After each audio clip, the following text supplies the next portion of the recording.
बोलिए सच्चे दरबार की जय। सद्गुरुदेव भगवान की जय। प्यारे भक्तों, माता रानी के परम पावन नवरात्रे कल से आरंभ हो रहे हैं। आप सबको बहुत बहुत प्यार, बहुत बहुत बधाई। जय माता दी। भक्तों, प्रथम दिन माता शैलपुत्री की हम पूजा करते हैं।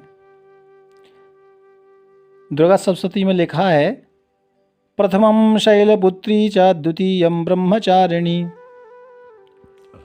तृतीयं चंद्रघंटेति कूष्मांडेति चतुर्थकं पंचमं स्कंदमातेति षष्ठं कात्यायनीति च सप्तमं कालरात्रिश्च महागौरीति च अष्टमं नवमं सिद्धदात्री च नवदुर्गाः प्रकीर्तिताः। तो भक्तों, पहले दिन जो हम उपासना करते हैं वो माता शैलपुत्री की उपासना होती है। माता शैलपुत्री की पूजा हम लोग करते हैं। प्यारे प्रभु प्रेमियों, पहले यही माता शैलपुत्री इससे पहले अवतार में राजा दक्ष के यहाँ सती के रूप में आई थीं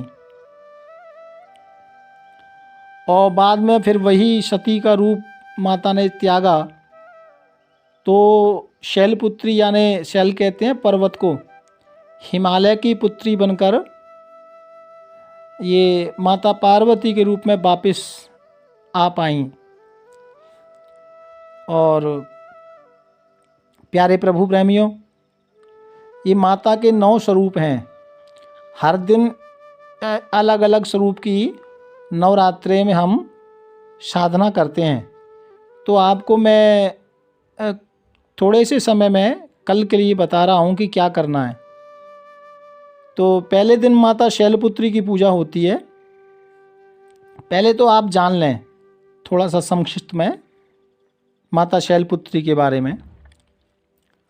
भक्तों, माता शैलपुत्री का मतलब है जो पर्वत की पुत्री यानी हिमालय की पुत्री बनकर आपका जन्म अवतार हुआ। और इन्हें हम पार्वती जी भी कहते हैं। भक्तों, आपने राम कथा, कृष्ण कथा या शिव कथा में सुना होगा, पहले यही माता पार्वती सती के रूप में भगवान शंकर के साथ विराजती थीं। प्यारे भक्तों, तब एक बार बाबा भोलेनाथ माता सती के साथ अगस्त ऋषि के यहाँ कथा सुनने के लिए गए थे। तो अगस्त ऋषि ने भगवान शंकर का सम्मान किया, चरण स्पर्श किया, चरण प्रक्षालन किया। माता को शंका हुई, ये कैसा व्यास है, कैसे कथावाचक हैं कि जजमान के ही चरण स्पर्श और चरण धुल रहे हैं और ये क्या कथा सुनाएंगे। ऐसा मन में भाव आया सती मैया के मन में। और बाद में वहाँ कथा सुनी तो मैया का तो कथा में मन लगा नहीं। और कथा सुन के जब राम जी की कथा सुन के जब वापिस आ रहे थे ना भक्तों, तो रास्ते में साक्षात राम जी का दर्शन हुआ। तो मैया के मन में तो शंका पहले से ही थी ना, लेकिन भगवान शंकर ने श्री राम प्रभु को देखा और मन ही मन प्रणाम किया। जो सीता माता की खोज में भ्रमण कर रहे थे, लेकिन माता सती को लगा कि ये भगवान कैसे हो सकते हैं। और भगवान शंकर को कहा कि हम तो इन्हीं की कथा सुन के आ रहे हैं और आप कहते हैं परब्रह्म हैं, लेकिन ये तो जंगल में भटक रहे हैं। भगवान शंकर ने समझाया लेकिन कि नहीं, यही जगत प्रभु हैं, लेकिन माता हैं और माता का हृदय है। भक्तों, विश्वास नहीं हुआ तो बाबा शंकर ने कहा ठीक है, आपको लगता है तो आप परीक्षा लो।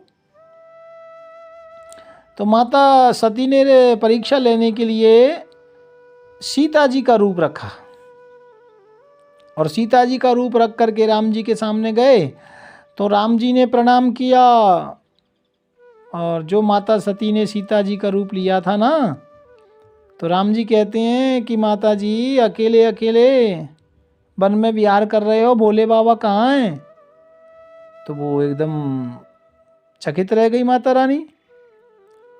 और भोले बाबा ने तो सब कुछ देख लिया कि इन्होंने जानकी का, माता मेरी माँ जो सीता है, उनका स्वरूप लिया है। तो क्योंकि माता सीता का स्वरूप माँ सती ने लिया ना, तो भगवान भोलेनाथ को लगा कि अब मैं पत्नी के रूप में इनका वर्ण नहीं कर सकता।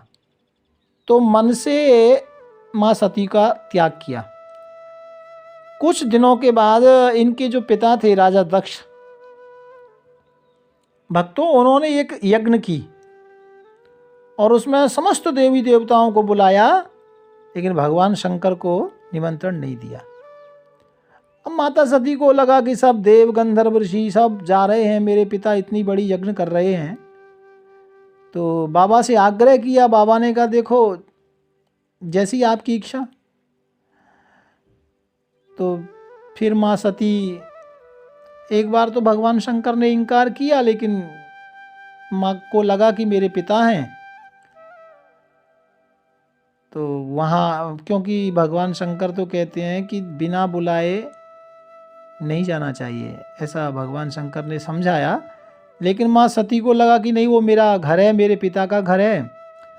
तो उस यज्ञ में गई, और उस यज्ञ में जब गई माँ, तो देखा उनका कोई आदर किसी ने नहीं किया। एक बार बस माँ ने गले लगाया, और जितने भी लोग थे ना, वो सब माँ सती को देखकर हंसने लगे। और वहाँ माँ सती ने देखा कि बाबा भोलेनाथ के लिए कोई आसन भी नहीं है। तब माँ सती को क्रोध आया और योगाग्नि में जलकर वहाँ अपने शरीर को छोड़ दिया। यही माँ सती शैलपुत्री बनकर वापिस, शैलपुत्री यानी पर्वत की पुत्री, हिमालय की पुत्री, और माता पार्वती के रूप में प्रकट हुई भक्तों। और जो प्रथम नवरात्रा है ना, प्रथमम शैलपुत्री चा, ये प्रथम शैलपुत्री यानी पार्वती, ये प्रथम नवरात्रि के दिन माता पार्वती की पूजा है। शैलपुत्री माता पार्वती को कहा गया है।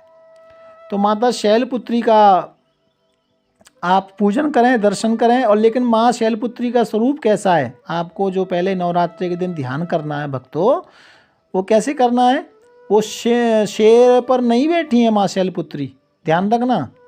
आपने आंखें बंद करना है जब आप पूजा करें तो उनकी सवारी क्या है? बोले नंदी पर बैठी हुई है, नंदी की सवारी की हुई है माता ने, ध्यान रखना है ना। और माता शैलपुत्री की 2 भुजाएं भक्तों, जिसमें दाहिने हाथ में त्रिशूल लिया है और बाएं हाथ में मैया ने कमल पुष्प ग्रहण किया है। और दाहिना चरण, जब वो नंदी पर बैठी है ना भक्तों, आंख बंद करके ये दर्शन करना है। दाहिना चरण नीचे की ओर आ रहा है मैया का, और बायां चरण मुड़ा हुआ है, जो नंदी के ऊपर इस मुद्रा में माता बैठी हुई है। तो जब आप पहले दिन माता का पूजन करें ना, तो इस स्वरूप का मैया का दर्शन करना, इस स्वरूप में मैया को आप प्रणाम करना, ठीक है जी। हाँ, ऐसा माँ का स्वरूप है। हम सबको पहले दिन इसी रूप का प्रणाम करना है, ठीक है जी। ये शैलपुत्री का स्वरूप है, ये प्रथम नवरात्रि में ऐसा ध्यान करना है। और भक्तों, मैं आपको बताऊं, जब आप मैया रानी का प्रथम दिन पूजन करें ना, तो इसमें ना चिट्टी चीज़ यानी सफ़ेद वस्तुओं का विशेष महत्व होता है। जो शैलपुत्री माँ का जो पूजन है ना, उसमें ध्यान रखना, गाय के घी का दीपक आप जरूर जलाएं। हाँ, उससे घर में प्रसन्नता आएगी, घर में जो टेंशन होती है ना वो दूर होगी। तो गाय का तेल का नहीं जलाना है भक्तों, हो सके तो गाय का घी, उसका ही आप दीपक जलाएं ये। और सफ़ेद वस्तु का भोग लगाएं, ठीक है जी। और मैं तो कहता हूँ कि आप उस दिन हो सके तो मक्खन का भोग लगाओ। मक्खन का भोग लगाने से मानसिक तनाव दूर होगा। और जिनका स्वास्थ्य गड़बड़ रहता है ना, उनको मखाने की खीर का भोग बना करके मैया को भोग लगाइए और छोटी कन्याओं को प्रसाद देना है ना।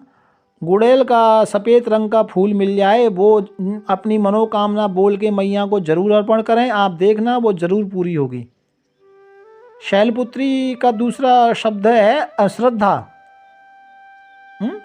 तो आप प्रथम दिन जो भी पूजा करें वो एकदम श्रद्धा भाव से करना, चाहे 1 मिनट करना भक्तों, ये मेरा आपसे निवेदन है।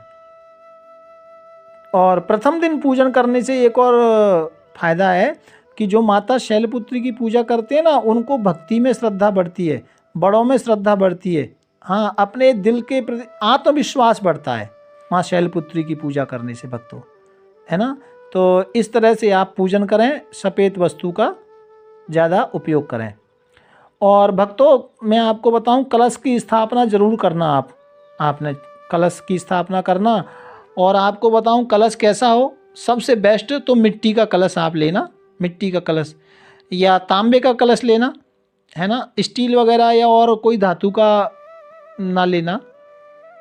या तो और आप यदि समर्थवान है ना, तो आप चांदी का छोटा सा कलश रखें और उसमें कोई मुद्रा डालें, और नहीं है तो चावल थोड़ा डालें, ओम बम वरुणाय नमः ऐसा बोल के अक्षर डाल के और वो कलश भगवान को प्रणाम करें। और मैं आपको एक बात बताऊं, आप शायद नहीं जानते होंगे, ये कलश के बारे में आपको बता दूं। कलश में जो है ना, साक्षात ब्रह्मा विष्णु महेश तीनों का वास होता है भक्तों। हाँ, शास्त्र में लिखा है कलशस्य मुखे विष्णु कंठे रुद्र समाश्रितः मूले त्वस्तस्थितो ब्रह्मा मध्य मात्र गणास्मृतः। मतलब इसका मतलब ये है, कलश का जो मुंह होता है ना भक्तों, उसमें भगवान विष्णु का वास होता है।